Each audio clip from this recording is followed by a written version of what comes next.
Good morning, everyone.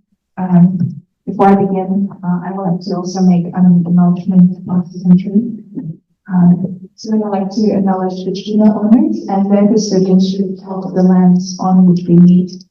And I'd like to pay my respects to their ancestors and their descendants who continue the culture and spiritual connections to the country. And I'd like to recognize their valuable contributions to Australia, New Zealand, and our society.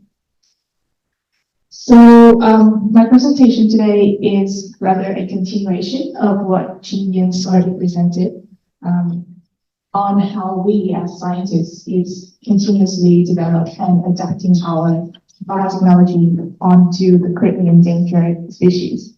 So the species that I worked on is called the Myrtle range. So I'm pretty sure that a lot of people haven't heard of this species before. So this is a brief introduction of what the Myrtle range is.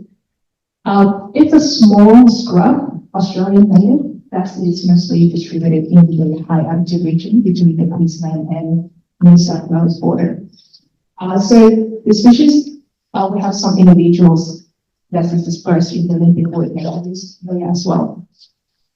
But like many other members of the Myrtaceae family, the species also suffered from the consequences of the Myrtle disease attack, and it has fallen into a rapid decline with failure to produce seeds and ceiling recruitment. And therefore, its status has been elevated to critically endangered in 3 governmental jurisdictions and also in the red list.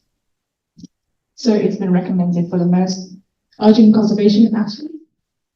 In New South Wales and Queensland, we have currently a program running called Save Our Species, or SOS, which basically means the officials would come out and then try to collect and conserve the jungles of the Myrtle range and many others, and trying to breed for tolerance. But unfortunately, as of now, there's no robust protocol for in vitro propagation and cryopreservation for the species, which presents a critical gap in trying to develop a conservation strategy for the species at home. So that's the main motivation for me to try to conduct this study in order to. I'd also like to mention that my research project is also part of the AR Season Kids project. And the Myrtle range is just one among 6 genera that we're currently working on and try to develop a comprehensive cryopreservation protocol. So I'm here to report on the current progress that we're achieving, especially how we have successfully developed a full genetic tissue culture system for the Myrtle range, and also in the process of trying to develop and assess the efficiency of cryopreservation for tissue culture at the initiatives. A little bit of my background. I come from Vietnam, which is a small, beautiful, resilient country in the Southeast Asia region. And I'm a tissue culturist by training. So that means I go out, I see it, I generate, and I was and it's been a great journey so far to come here and try to apply what I have learned in the disciplines of tissue culture in the case of conservation of these critically endangered species. So tissue culture is very important, especially as the first step towards cryopreservation. And as you can see in the animation over there, that's how we are currently routinely propagating and maintaining the Myrtle range in the tree. So the methodology that I employ can be divided into 3 phases. So in the first phase, I try to test for different steroids, which is the chemicals that we use in order to bring mature Myrtle materials into the laboratory, into sterile conditions. And after we got that single model segments over there, the test tubes, we're trying to test with different classes of cytokinin, which are plant growth hormones that support shoot-tip multiplication. And after we have achieved exponential multiplication of those materials, we were trying to turn their shoots into a fully developed plant. And after that, we're trying to acclimatize them to the outside environment. So I'm pleased to report that we now have a successful working protocol for sterilizing, multiplying, rooting, and acclimatizing Languapia mayrae. And this protocol is proven to work on 2 accessions, among 6 that's provided to us by the Australian Blind Bank, but no doubt that we can extend this protocol to more genotypes within the same species. So in its most optimal condition, this protocol can be used more than 70% clean cultures, and almost all of those cultures show bud break in as little as 2 weeks. And we also found a suitable range of cytokines to support the direct shoot multiplication of the Languapia mayrae. So you can see on the left-hand side over there, that's a single tissue culture vessel that we normally use in our laboratory. It fits within the palm of my hand, and it's currently holding 50 shoot tips. So a small piece of knowledge, which, across all new samples, explains what the number of healthy Languapia mayrae individuals that's been surveyed is fewer than 100. So it takes about 2 of these culture vessels in order to be equal that number. And you can see that tissue culture can be a very powerful tool in order to boost up the number of gravely endangered species and to assist in the conservation efforts of these species. So we have achieved what I calculated as a 100-fold multiplication rate. So within 12 months, we achieved 2,500 shoot tips from just 2 modest stock plants. So with that, we proceeded to develop a routing protocol for Languapia mayrae.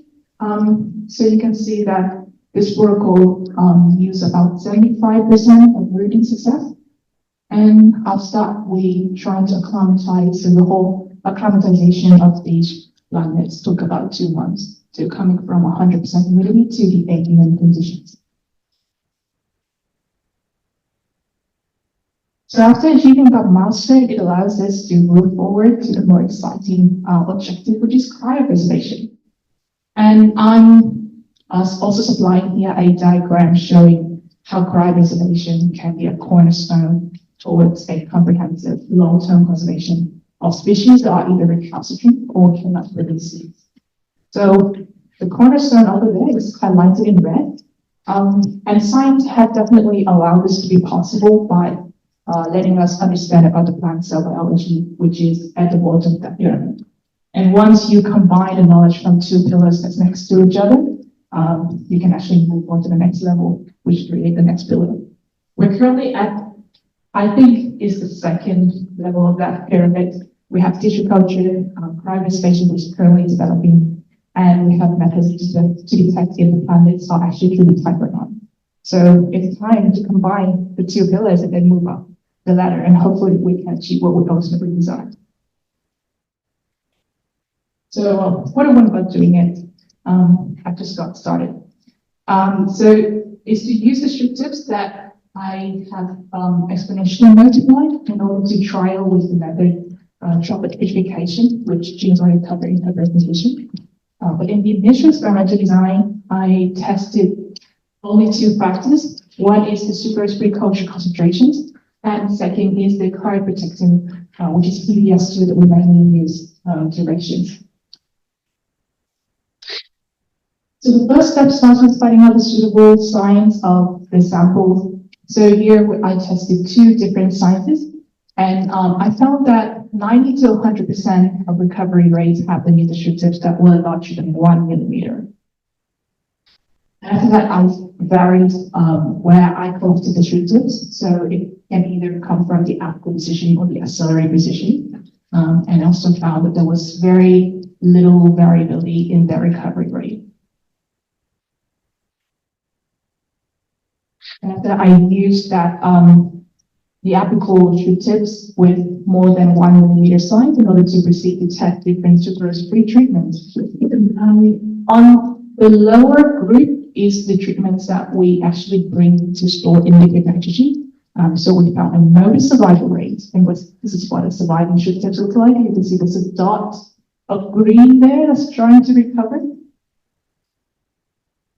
So I used that sucrose pre-treatment concentration to proceed to testing with different duration of PBS2.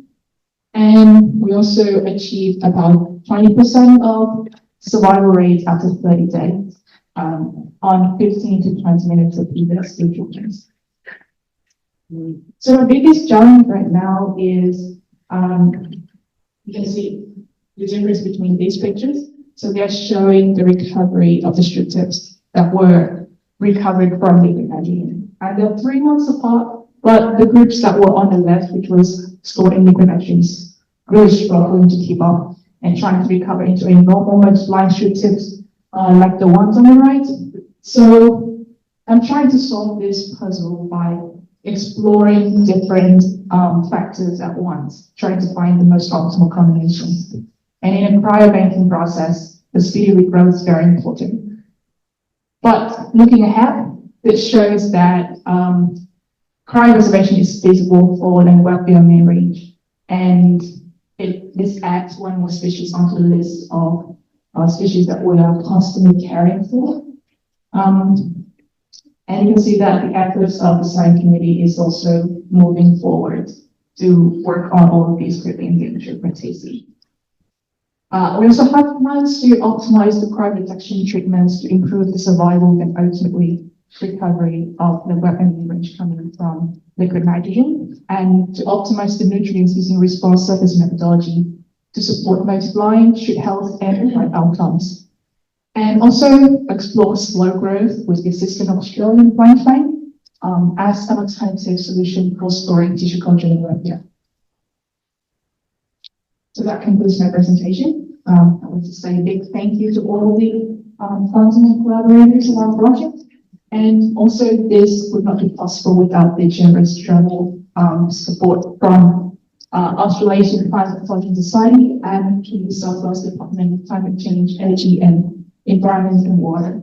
And also a big thank you to our tissue culture lab and also to the Vices team and all the people that have supported and provided guidance on this project. And thank you everyone for listening.